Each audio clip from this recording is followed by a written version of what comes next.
Bonjour bien-aimés dans le Seigneur, nous sommes arrivés mardi matin et ce matin, nous continuons l'étude sur Judas.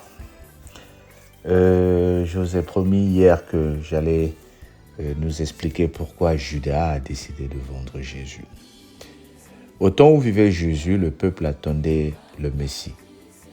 Et il se disait que c'est lui qui devait venir libérer le peuple d'Israël. Parce que le peuple d'Israël était sous l'occupation des Romains. Et lorsque Jésus est arrivé, ils ont vu en Jésus le Messie. Quand ils ont compris que Jésus était le Seigneur, ils se sont dit, voilà le Messie que Dieu nous avait promis, qui devait nous libérer sous l'occupation romaine. Comme dans beaucoup de pays où nous attendons la libération et nous voulons la créer à notre propre façon. Alors Judas appartenait à un groupe qui était en train de clamer l'indépendance, qui attendait impatiemment l'indépendance avant qu'il soit appelé par Jésus. C'est Judas qui était dans ce groupe-là. Et comme on avait parlé aussi de Simon le Zélote, et tous ils étaient dans le même groupe que Judas, et c'était un groupe de révolutionnaires, un groupe de rebelles qui attendaient la possibilité de libérer le peuple. Certes, Jésus n'avait vraisemblablement pas l'intention de prendre les armes contre les Romains, mais son discours contenait suffisamment de reproches et d'attaques contre les Romains lorsqu'il les appelait bande de vipères, tous les mots qu'il traitait contre eux. Et Judas voyait, voilà, on a trouvé quelqu'un qui va nous aider à réaliser cette libération. Mais après, Judas a compris que Jésus n'avait pas le même discours que lui l'attendait. Jésus parlait du royaume des cieux qui doit venir. Ce n'est pas le royaume des cieux sur la terre. Jésus parlait de la repentance pour voir Dieu. Et Judas a commencé à avoir une déception. Ils disent, mais nous, on a tout laissé poursuivre ce monsieur-là. Et celui qui nous parle de royaume des cieux, ce n'est pas pour nous libérer. Moi, je me suis dit que j'appartenais à un nouveau gouvernement qui allait prendre le pouvoir ou reprendre le pouvoir du peuple Israël. Ça, c'est la première cause. Et la deuxième cause aussi, il était le trésorier qui était très envieux, qui voyait que la popularité de notre Seigneur était en train de s'élever. Et ça commençait à l'énerver avec toutes les faveurs que recevait le Seigneur. Lui, il n'en bénéficiait pas trop.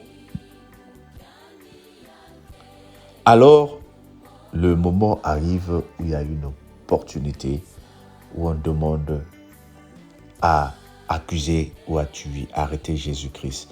Judas a sauté sur l'occasion en prenant 30 pièces d'argent, qui ne représentent pratiquement pas grand-chose.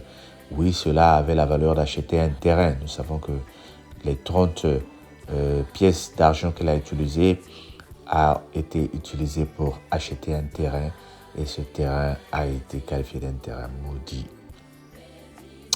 Nous avons donc vu comment Judas s'est tourné contre son maître, Jésus-Christ. Judas est venu avec une certaine intention. Alors là, je m'arrête pour parler à certaines personnes. Nous avons des amis, nous avons des groupes, nous avons des équipes, et parmi nous, il y a des leaders, parmi nous, il y a ce que nous appelons des potes, des amis sur lesquels nous comptons. Il y a des gens qui sont toujours dans ta maison, il y a des gens qui sont toujours autour de toi. Il y en a qui te suivent et tu te sens vraiment aimé. Et tu te sens vraiment autour de plusieurs personnes. Maintenant, tu dois réaliser quelles sont les motivations qui font que ces gens-là sont autour de toi. Il y en a qui voient en toi une occasion d'avoir d'autres services. Il y en a qui te contactent parce qu'ils savent qu'avec toi, ils vont recevoir quelque chose. Il y en a qui te suivent aussi parce que tu es gentil. Il y en a qui te suivent aussi parce que tu as des bons conseils à leur donner. Mais il y a une chose que nous devons comprendre. Lorsque les biens augmentent, lorsque la bénédiction du Seigneur, bien-aimé, nous prions pour que le Seigneur nous élève spirituellement. Mais souviens-toi, lorsque tu seras élevé spirituellement, tu deviens comme un arbre qui produit des fruits. Et un arbre qui produit des fruits attire l'attention. Il faut que les gens, les propriétaires ou les non-propriétaires, jettent les cailloux sur cet arbre-là pour cueillir, pour faire tomber des fruits. Et c'est toi et moi. Nous devons réaliser que toutes les bénédictions que nous allons voir ne vont pas susciter toujours l'acclamation de tout le monde. Il y en a qui sont même tes siens qui vont se tourner contre toi, qui vont devenir ennemis, qui vont même chercher à te tuer. Que tu l'acceptes ou pas, mais c'est la réalité que nous vivons de nos jours. Ce message est juste pour te dire de regarder et d'être prudent. Autour de nous se trouve la haine, même de la maison où vous pouvez habiter. Monsieur et madame, les enfants et les parents, entre vous les enfants, dans la famille, dans une équipe, cela n'exclut pas que certaines grâces qu'une personne peut avoir peut susciter la jalousie des autres. Ce n'est pas de ta faute si le Seigneur te bénit. Ce n'est pas de ta faute si les autres ne sont pas bénis. Mais vous n'êtes pas sur la même diapason. Et cette bénédiction que tu as ne va pas susciter l'approbation de tout le monde. Il y en a qui vont te haïr, il y en a qui vont te livrer, il y en a qui vont vouloir te faire tuer. C'est à toi d'être prudent. Alors, je ne dis pas qu'il faut fuir les gens. Nous sommes dans un monde où nous devons vivre. Mais nous ne pouvons pas sortir du monde parce que les gens vont nous faire du mal. Nous devons être prudents. Nous devons continuer à prier. Et nous devons continuer à prier. Vous allez remarquer que à la table, dans Matthieu 26, le Seigneur est en train de dire, parmi vous, l'un de vous m'a trahi. Et cette personne, c'est cette personne qui va mettre sa main dans la même coupe avec moi au même moment. Judas, il a entendu et il s'est levé pour partir. Il faut que tu sois à mesure aussi de dénoncer ce que tu trouves suspect dans ta vie. Ne sois pas toujours cette personne passive qui dit « c'est bambo yoka quoi ». Tu sais que cette personne est en train de te voler, mais tu es en train de prier pour que Dieu arrête le vol. Non, certaines personnes, il faut leur dire certaines vérités. Il y en a qui te font du mal. Viens me gratter au dos. Mais pendant qu'il est en train de te gratter, il est en train de te blesser. Il faut que tu arrives à dire aux gens, c'est bon, je connais ce que tu fais, arrête. Le mal, il faut que tu le dénonces. Nous les chrétiens, nous sommes devenus trop passifs. Voilà pourquoi le mal continue dans nos vies. Lorsque tu remarques quelqu'un se tourner en Judas, Yebisaï, Keba, Nabomoenangai, fais attention à ma vie, fais attention à ma famille, fais attention à mes enfants. Que le Seigneur te bénisse afin que sa gloire se montre dans ta vie. Au nom de Jésus. Amen. N'oublie pas, ce soir, nous sommes en direct, 22h, heure de Paris, 21h, heure de Londres. Nous allons continuer notre thème, la prière. Et aujourd'hui, nous parlons de la lettre R qui signifie requête, faire nos requêtes. Tu es invité quand tu peux. Sinon, à demain avec les enseignements que nous avons eu l'habitude d'écouter. Que le Seigneur te bénisse et qu'il te protège. Amen.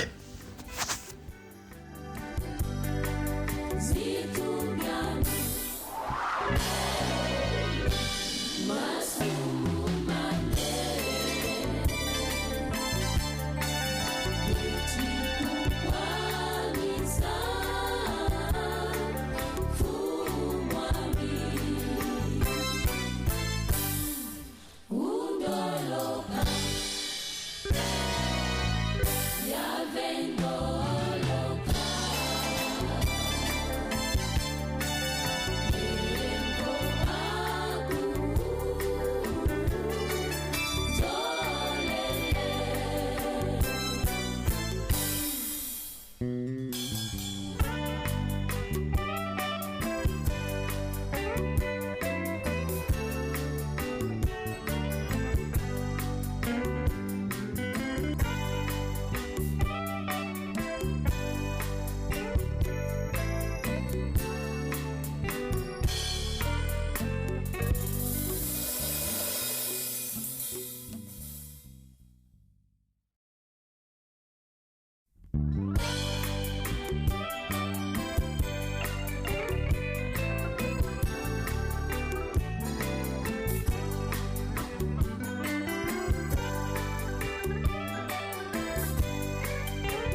See